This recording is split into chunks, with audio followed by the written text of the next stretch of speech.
This is a napkin holder, and I'm going to replace it with a more personalized one that illustrates what two little troublemakers do on the kitchen table on a daily basis. And it looks a little something like this. My last project was this unique looking chessboard. I always wanted to make one, and I finally did it. And this is the leftover scrap wood that I'm going to use. I cut it down to basic size that I'm looking for, then I take it to the bandsaw and round off the top corners. I'll sand it smooth to get a better look at what I want. Then I take it back to the bandsaw and split it right down the middle to make thinner pieces.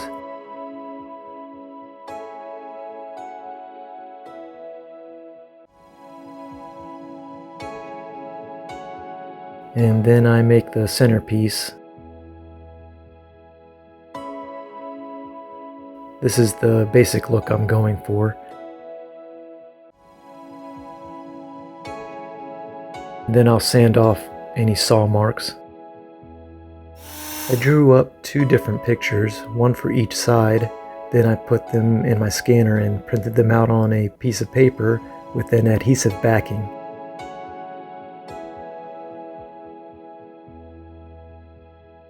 I cut them into sections so that I can fit them on a very thin piece of maple wood. Then they'll be ready to take to the scroll saw.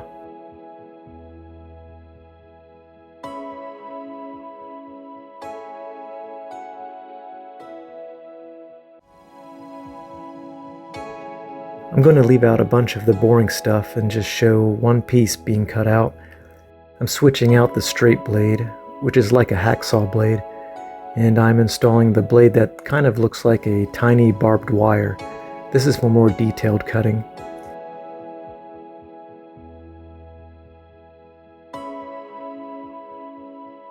It always takes longer than I anticipate when using the scroll saw, but the end result is always worth it.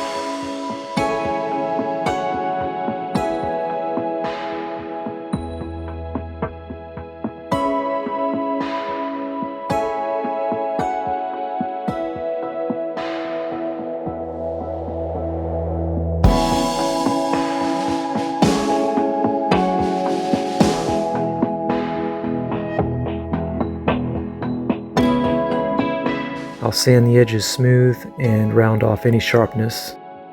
And now for the visual layout of everything. Before I start gluing it up, I do some sanding here and there to get a better fitment. I think this is where I decided I'm not going to use any stain or mineral oil on the wood. I like the contrasting colors and don't want to darken up the natural wood finish. I used a paintbrush and small amounts of wood glue to avoid squeeze out in this step. If glue squeezed out here, it wouldn't look good.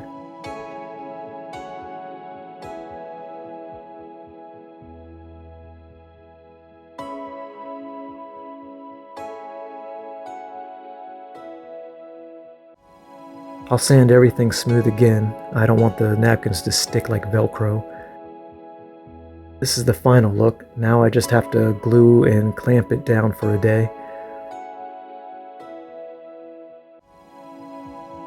And that's it. I might add some feet to the bottom to keep it from sliding around on the table or leaving marks. I decided to have some more fun with this before ending the video, so I went outside to make the napkin holder seem cooler than it actually is.